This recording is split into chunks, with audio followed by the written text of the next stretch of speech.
Hello students, मैं आप लोगों को इस वीडियो में ए बी सी तीनों सेटों के लिए 3 नंबर वाले प्रश्न बताने वाला हूं। तो चलो मैं आप लोगों को बता देता हूं कि कौन कौन से प्रश्न 3 नंबर के लिए आपको पढ़ना है। बहुत सारे प्रश्न है पर मैंने कम कर दिया इसमें, है ना।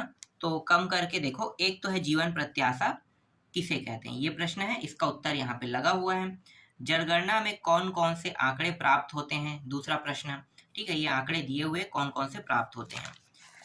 नेक्स्ट प्रश्न है, क्या छत्तीसगढ़ के सभी जिलों में महिलाओं की साक्षरता दर समान है? अगर ऐसा नहीं है तो इसके क्या कारण हो सकते हैं। एक प्रश्न आपको ये पढ़ना है। ठीक है, देखो छोटे छोटे प्रश्न यहाँ पे दिया हुआ है, ये छोटे छोटे, इनको भी आप पढ़ सकते हो। ठीक है, ये 2-2 नंबर के हैं, यहाँ पे थोड़ा सा टॉपिक बदल के ना पूछ सकता है। इसके बाद आपको पढ़ना है ये वाला। ठीक है, आपने विभिन्न अस्पतालों में बोर्ड पर सूचना लिखी हुई देखी होगी, जिसमें लोगों को बताया जाता है कि यहाँ प्रसव पूर्ण लिंग जांच नहीं की जाती है। क्या आपने सोचा कि ऐसा सूचना अस्पतालों में क्यों लिखा जाता है या जाती है ना, यहाँ पे जाती है लिखा है, तो ये रहा इसका उत्तर। इसके बाद अगला देखो, ये प्रश्न, सन 2011 में भारत का लिंगानुपात 940, किंतु 06 आयु वर्ग में यह 914 है। इसके क्या कारण हो सकते हैं, ये प्रश्न। और देखो ये वाला, किसी देश की जनसंख्या में युवा वर्ग के लोग ज्यादा है तो उस देश की आर्थिक व्यवस्था कैसी होगी। ठीक है, ये प्रश्न, इसका भी उत्तर यहाँ पे लगा हुआ है। और एक है ये, देखो जनगणना से कौन कौन से आंकड़े प्राप्त होते हैं। ठीक है, ये प्रश्न, बस इतना ही प्रश्न है इसमें, और इस अध्याय से आपको नहीं पढ़ना है। ठीक है, तो अभी मैंने जो अध्याय दिखाया है ये एक मिनट, कौन सा था, मानव संसाधन था ना। अब अगला जो अध्याय मैं बताऊंगा वो है, नेक्स्ट अध्याय पे चलते हैं, उसके बाद मैं आपको दिखाता हूँ। हाँ, ये वाला, स्वतंत्र भारत में लोकतंत्र राजनीतिक संस्थाओं की कार्यप्रणाली। 3 नंबर वाला प्रश्न बताने वाला हूँ ना इस अध्याय से। तो 3 नंबर वाले प्रश्न के लिए आपको कौन कौन से प्रश्न पढ़ने हैं वो मैं बता देता हूँ। देखो, एक तो ये है, डॉक्टर भीमराव अंबेडकर ने मंत्रिमंडल से त्यागपत्र क्यों दिया। ठीक है, ये हो गया। दूसरा, हिंदू कोड बिल स्त्री पुरुष समानता के कौन कौन से अवसर देता है। ठीक है, ये प्रश्न है और इसका उत्तर भी यहाँ पे लगा हुआ है। 3 नंबर में आएगा तो कम से कम 3 टॉपिक आपको पूरा लिखना है, जैसे कि यहाँ पे 3 टॉपिक दिखाई दे रहे हैं ना। उसके बाद अगला देखो, भाषा आधारित प्रदेश गठन के क्या क्या सकारात्मक प्रभाव हुए। तो ये इसका उत्तर है। ठीक है, क्या क्या सकारात्मक प्रभाव हुए आप देख सकते हो, इसका पूरा उत्तर मैं दिखा देता हूँ, ये रहा। इसको आपको ढूंढने की जरूरत नहीं है, आपको आसानी से ये सारे प्रश्न मिल जाएगा, है ना। यहीं पे अलग से आपको बुक गाइड में ढूंढने की आवश्यकता नहीं है। देखो अगला प्रश्न क्या है, भारतीय राजनीति में 1967 के बाद की 3 प्रमुख घटनाओं को लिखिए। पहला घटना क्या है, ये। ठीक है, ये देखो पूरा टॉपिक है, 3 नंबर के लिए आएगा, बहुत ज्यादा नहीं लिखना है। जो इसके अंदर में टॉपिक लिखा हुआ है उसको जो समझोगे ना, उसको आपको 1 लाइन या 2 लाइन में लिखना है बस। दूसरा है बांग्लादेश वाला, है ना, बांग्लादेश युद्ध वाला है, तो इसको भी छोटा सा टॉपिक में लिखना है। ठीक है, ये कांग्रेस का विभाजन है और आपातकाल है, बस छोटा छोटा लिखना है। ठीक, इसके बाद अगला है, इस अध्याय से और कौन प्रश्न है, नहीं ज्यादा तो नहीं है। देखो, इंदिरा गांधी के समय कांग्रेस का विभाजन क्यों हुआ। ठीक है, ये प्रश्न है, तो बहुत ज्यादा या बहुत बड़ा आपको नहीं लिखना है, यहां से लेके यहां तक की बस आपको पढ़ना है। ठीक, इसी तरीके से इस अध्याय में और कोई प्रश्न है क्या।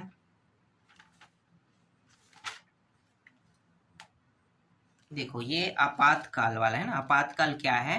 ठीक है, ये बड़ा प्रश्न है 4 नंबर का, लेकिन मैं इसे छोटे छोटे प्रश्न में दे रहा हूँ 3 अंक में, तो आपको बहुत ज्यादा नहीं लिखना है, यहाँ से लेके यहाँ तक की बस आपको पढ़ना है, यहाँ तक।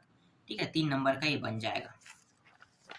और 3 नंबर में और कौन सा प्रश्न है, हाँ ये वाला। देखो, ये जातिवाद को तोड़ने में अंतर जाति विवाहों की क्या भूमिका हो सकती है, क्या इस कानून से जाति व्यवस्था पर कोई प्रभाव पड़ा। ठीक है, ये रहा और ये रहा इसका पूरा उत्तर। अगला देखो ये वाला प्रश्न, सन 1950 के बाद भारत में सत्ता का केंद्रीकरण क्यों हुआ होगा, ये प्रश्न। और पहले आम चुनाव की 3 खास बातें लिखिए। तो 3 खास बातें लिखना है, यहाँ पे 4 दिखाई दे रहा है ना, तो 4 से आपको सिर्फ 3 लिखना है। और व्यवस्था भी कह सकता है, हो सकता है ये जो प्रश्न मैं अभी बता रहा हूँ ये चर्चा नंबर में मैंने बता दिया होगा, तो आपको अलग से देखने की जरूरत नहीं है। ठीक है, आप लोगों ने 4 नंबर में पढ़ लिया है, तो 4 नंबर और 3 नंबर, 3 नंबर के प्रश्न 4 नंबर में जा सकते हैं। ठीक है, तो ये 3 पॉइंट इसमें भी हो गया। और है टॉपिक, लेकिन बहुत ज़्यादा नहीं बताऊंगा। ठीक है, इसको छोड़ देते हैं। ठीक है, हो गया, बस इतना ही देखेंगे इसमें। देखो 3 नंबर के लिए इस अध्याय को भी पढ़ना पड़ेगा ना, खाद्य सुरक्षा। खाद्य सुरक्षा के लिए मतलब जो अध्याय है इसके लिए कौन कौन से प्रश्न पढ़ना है मैं बता देता हूँ। खाद्य सुरक्षा के लिए देखो, एक तो ये प्रश्न है, खाद्य सुरक्षा के उद्देश्य बताइए, है ना, पहला प्रश्न हो गया। दूसरा देखो ये है, क्या हड़ताल, बाजारबंदी, कर्फ्यू आदि जैसे आपातकाल आपदाओं से मजदूर प्रभावित हो सकते हैं, अपने विचार दे कह रहे, ये प्रश्न है। अगला देखो, ऐसा क्या कारण हो सकता है कि 70 के दशक के बाद अनाजों के उत्पादन में तेजी से वृद्धि होने लगी, और इसका उत्तर भी मैं दिखा देता हूँ। कम से कम आपको कितने टॉपिक लिखना है, 3 टॉपिक, है ना, तो ये 3 टॉपिक देख सकते हो। ठीक, अगला देखो, जब कोई दीर्घकाल आपदा आती है तो खाद्य आपूर्ति पर इसका क्या प्रभाव पड़ता है, ये प्रश्न आपको देखना है। नेक्स्ट है, अकाल में निर्मित भूख और दीर्घकालीन भूख में क्या अंतर दिखाई दे रहा है, समझाइए, है ना, तो अंतर बताना है, तो ये देख सकते हो। ठीक है, ये पूरा उत्तर है। इसके बाद देखो अगला है, बंगाल में खाद्यान्नों की कीमतों में बेतहाशा वृद्धि के दुष्चक्र को समझाइए, है ना, ये प्रश्न है। नेक्स्ट देखो, पीडीएस के संचालन के लिए एफसीआई कैसे मदद करती है, और ये जो है ना, ये सबसे इम्पोर्टेंट प्रश्न है। सरकार बफर स्टॉक क्यों बनाती है, अनाज की कमी की समस्या कैसे दूर की जाती है, ये प्रश्न, ये भी इम्पोर्टेंट है। देखो, भूख से स्वास्थ्य पर क्या क्या प्रभाव पड़ते हैं, ठीक है, ये प्रश्न। और इसमें है क्या, छोटे छोटे बहुत सारे प्रश्न हैं, सबको तो नहीं देखना है। ठीक है, बहुत सारे प्रश्नों को हटा देते हैं, बस छोटे छोटे। देखो, सार्वजनिक वितरण प्रणाली की संक्षेप में समझाइए कह रहे, ये देख लेना। ठीक है, खाद्य सुरक्षा से क्या आशा है, इसके कोई 2 आयाम बताइए। ठीक है, ये प्रश्न, इसका भी उत्तर दिखा देता हूँ, ये रहा 2 आयाम यहाँ पे है। ठीक है, अगला देखो, संतुलित आहार क्या है, इसकी हमारे शरीर में आवश्यकता क्या है। ठीक है, ये और इस पूरे का उत्तर आप देख सकते हो। इसके बाद देखो, भारत में लोगों का एक वर्ग अब भी खाद्यान्न से वंचित है, व्याख्या करें। ये जो है मौसमी मतलब भूखमरी तथा दीर्घकालीन भूखमरी में अंतर स्पष्ट कीजिए। तो देख सकते हो, मौसमी और दीर्घकालीन भूखमरी में अंतर, है ना, ये रहा। और राशन दुकान वाला तो ये तो बना लोगे ना, छोटा प्रश्न है, इतना बड़ा भी नहीं है। ठीक है, इसको छोड़ देते हैं। ठीक, और एक आध प्रश्न और है क्या, हाँ, सार्वजनिक वितरण प्रणाली से बताया था क्या, हो गया है। ठीक है, छोड़ देते हैं। ठीक, तो इस अध्याय से इतने प्रश्नों को आपको पढ़ना है। ठीक, इसके बाद अगला अध्याय मैं बता देता हूँ। अगला अध्याय देखना है, 1 मिनट, कहाँ गया, ये मिल गया, चलो ये देखते हैं। देखो, अगला अध्याय है ये, उपनिवेशों का खात्मा और शीत युद्ध, है ना। तो इस अध्याय से आपको कौन कौन से प्रश्न पढ़ने हैं मैं बता देता हूँ। देखो, एक तो ये भारतीय स्वतंत्रता आंदोलन और अफ्रीका के स्वतंत्रता आंदोलन में क्या समानताएं और अंतर है, ये बताना है ना।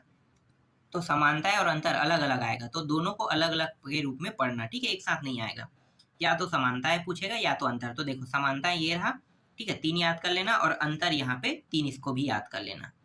ठीक है, 3 अंतर 3 समानताएं, हो गया। अगला प्रश्न देखो, शीत युद्ध में परमाणु शस्त्रों की क्या भूमिका थी? एक मिनट, इसे तो मैंने बताया था क्या ना? नहीं, ये अध्याय नहीं है, ठीक है, चलो देख लो। शीत युद्ध में परमाणु शस्त्रों की क्या भूमिका थी, तो ये यहाँ से लेके यहाँ तक कम से कम आपको पढ़ने हैं। अगला देखो, एक उपनिवेश और स्वतंत्र देश के बीच क्या क्या अंतर होंगे? तो ये उपनिवेश का अलग हो गया है ना, और स्वतंत्र देश कहेगा तो स्वतंत्र देश के लिए ये 3 नंबर में। ठीक है, प्रश्न आपको बड़ा दिखाई दे रहा है, लेकिन दोनों टॉपिकों को अलग अलग करके आपको पढ़ना है। इसी तरीके से ये वाला प्रश्न देख लो, परमाणु निःशस्त्रीकरण कैसे संभव हुआ? ठीक है, अथवा जापान में शांति के लिए निःशस्त्रीकरण आंदोलन क्यों प्रारंभ हुआ, लिखे। तो इसका भी उत्तर आपको बहुत बड़ा नहीं लिखना है, यहाँ से लेके यहाँ तक के बस आपको लिखना है। ठीक है, 3 नंबर के लिए आएगा तो बस इतना ही लिखना है, हालांकि ये बहुत बड़ा है लेकिन बहुत बड़ा नहीं लिखना है। इसके बाद देखो 5वां प्रश्न, एशिया के 3 देशों भारत, वियतनाम और इंडोनेशिया में स्वतंत्रता के बाद भूमि सुधार हुए, इन पर टिप्पणी लिखिए। तो टिप्पणी लिखना है तो कौन कौन से देश है? वियतनाम, तो वियतनाम का ये रहा। ठीक है, ये एक एक टॉपिक आएगा ना, इंडोनेशिया पूछेगा तो इंडोनेशिया के बारे में बताना है, भारत कहेगा तो भारत के बारे में बताना है, बस। इसके बाद नेक्स्ट प्रश्न देखो, परमाणु बम से होने वाले भयानक नुकसान के बारे में लिखिए। तो देखो क्या क्या नुकसान होता है ये। अगला देखो, उपनिवेशों के प्रति सोवियत संघ और अमेरिका की नीतियों में क्या अंतर और समानताएं थी? तो समानताएं आप देख सकते हो, 3 लिखने हैं, है ना, और असमानताएं यहाँ पे दिखाई दे रहा है। ठीक है, 3 टॉपिक, तो दोनों को अलग अलग करके आपको पढ़ लेना है। और इसमें इंपॉर्टेंट कौन सा है? ये है, अमेरिका और सोवियत संघ की आपसी स्पर्धा का वियतनाम पर क्या प्रभाव पड़ा? ठीक है, ये भी प्रश्न बहुत बड़ा है, लेकिन आपको यहाँ से लेकर यहाँ तक के आपको कम से कम नहीं, यहाँ तक 3 नंबर के हिसाब से बस इतना ही आपको लिखना है। ठीक है, फिर यहाँ पे देखो अगला क्या है, वियतनाम के स्वतंत्रता आंदोलन में भूमि सुधार का क्या महत्व था, ये प्रश्न। और इसके अलावा यहाँ पे 1-2 प्रश्न और है, ये वाला प्रश्न। ठीक है, अफ्रीका, देखो अफ्रीका में मध्य वर्ग के कमजोर होने तथा कबीलाई मुखिया के प्रशासन से वहां के राष्ट्रवाद पर क्या प्रभाव पड़ा, ये प्रश्न। इसका उत्तर ये रहा। और चलो छोड़ो, बस इतना ही देखना है। ठीक है, काफी इतना प्रश्न। इसके बाद अगला अध्याय जो देखना है वो है मानव अधिवास। कहाँ भाई, मानव अधिवास,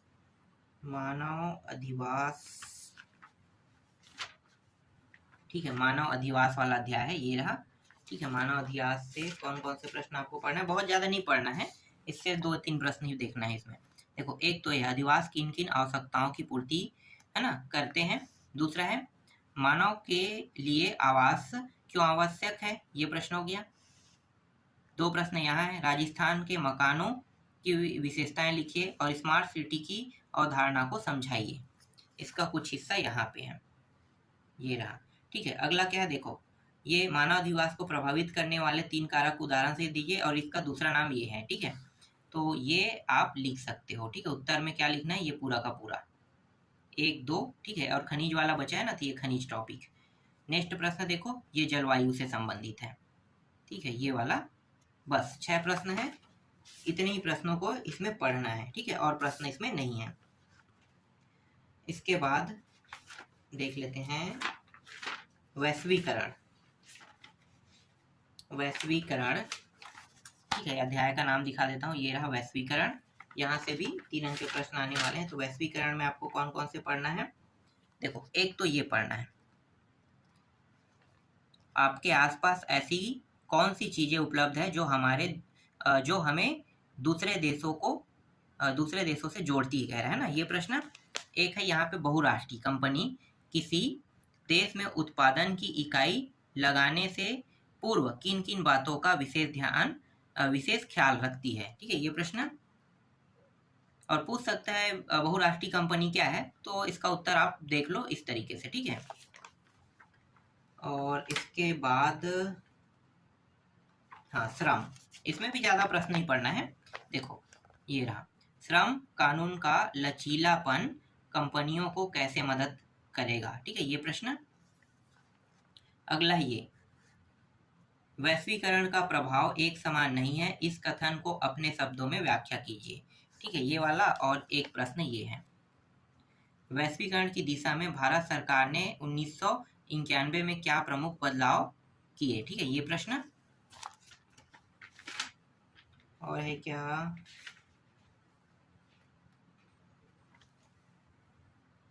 ये प्रश्न देखो, व्यापार और निवेश, ये रहा, व्यापार और निवेश नीतियों का उदारीकरण वैश्वीकरण प्रक्रिया में कैसे सहायक पहुंचाती है? ठीक है, ये प्रश्न है। ये रहा वैश्वीकरण वाला है ना, भविष्य में जारी रहेगा। कल्पना कीजिए कि आज से 20 वर्ष बाद विश्व कैसा होगा, अपने उत्तर का कारण लिखिए। ठीक है, ये प्रश्न है। और है क्या, देखो इसे, मॉल अथवा शॉपिंग मॉल क्या है ना। यहाँ पे एक प्रश्न और है, ये रहा, वैश्वीकरण ने श्रमिकों के जीवन को किस प्रकार प्रभावित किया? ठीक है, इस पूरे का उत्तर यहाँ पे दिया हुआ है। और ये रहा इसका अंतिम प्रश्न, विदेशी व्यापार और विदेशी निवेश में अंतर स्पष्ट कीजिए। ठीक है, तो देख सकते हो, विदेशी व्यापार, विदेशी निवेश। बस इतने प्रश्नों को आपको पढ़ना है। इसके बाद एक अध्याय और बच गया। अध्याय का नाम है लोकतंत्र एवं सामाजिक आंदोलन। लोकतंत्र एवं सामाजिक आंदोलन वाले अध्याय से कौन कौन से प्रश्न पढ़ना है? कहाँ है भाई प्रश्न? देखो, ये रहा, सूखे की स्थिति से कृषक व मजदूर जीवन यापन के लिए किन पर निर्भर होते हैं ना, ये हो गया। मास्टर रोल किसे कहते हैं, समझाइए। दूसरा प्रश्न, सूचना के अधिकार का उपयोग कर जनता पंचायत से क्या क्या सुविधा प्राप्त कर सकती है, ये प्रश्न हो गया। इसके बाद ये देखो, कमेटी ऑफ 100 ब्रिटेन में शांति आंदोलन सफलतापूर्वक क्यों नहीं कर पाए, कारण लिखिए, ये प्रश्न है। जापान में शांति के लिए निशस्त्रीकरण आंदोलन क्यों प्रारंभ हुआ? ठीक है, ये प्रश्न है। शांति आंदोलन के उद्देश्य लिखिए, ये प्रश्न है। सूचना का अधिकार का सर्वाधिक लाभ लिखिए, ये प्रश्न है। नियमगिरी वाला है ना, नियमगिरी सत्याग्रह की जीत किसके निर्णय से हुई, ये प्रश्न है। और ये लोकतंत्र वाला ना, ये प्रश्न भी आपको देखना है। ये सब 3-3 अंक के प्रश्न हैं। ये वाला भी प्रश्न 3-3 अंक का है। ये निशस्त्रीकरण को समझाइए कह रहे हैं ना, निशस्त्रीकरण को समझाना, ये प्रश्न। ये रहा, सामाजिक आंदोलन लोकतंत्र में जन सहभागिता को कैसे प्रभावित करते हैं? ठीक है, ये प्रश्न है। अभी मैंने आपको 2 अध्याय बताया था ना, एक है मानव अधिवास है ना, और एक वैश्वीकरण।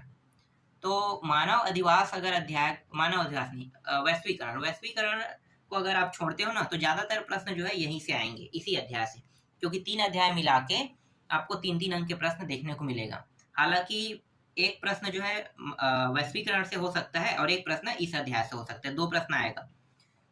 तो 2 प्रश्न इनमें से कोई एक रहेगा जो मैं बता रहा हूँ वो, और उन जो वैश्वीकरण है उनमें जो बताया उनमें से एक रहेगा। क्या आपके क्षेत्र में मजदूरी संबंधी समस्याएं हैं, लिखिए, ये प्रश्न।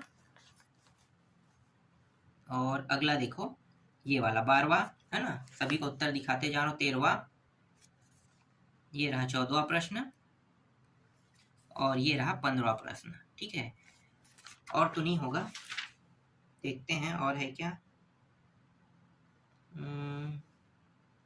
ज़्यादा तो नहीं है, लेकिन ये सूचना के अधिकार का उपयोग कर जनता पंचायत, ये तो हो गया था ना, आगे में हो गया, नहीं लगेगा। सामाजिक आंदोलन को देख लो क्या है ना। और ये रहा एक प्रश्न, ये आप सूचना का अधिकार का उपयोग कैसे करते हैं। ठीक है, इतने प्रश्नों को आपको पढ़ना है। तो अभी जो मैंने आपको प्रश्न बताया ये सब 3-3 अंक के प्रश्न हैं, इन सभी प्रश्नों को अच्छे से देख लेना। तो 2 नंबर, 3 नंबर, 4, 5 है, सभी प्रश्नों को मैंने बता दिया है ना, जो महत्वपूर्ण थे।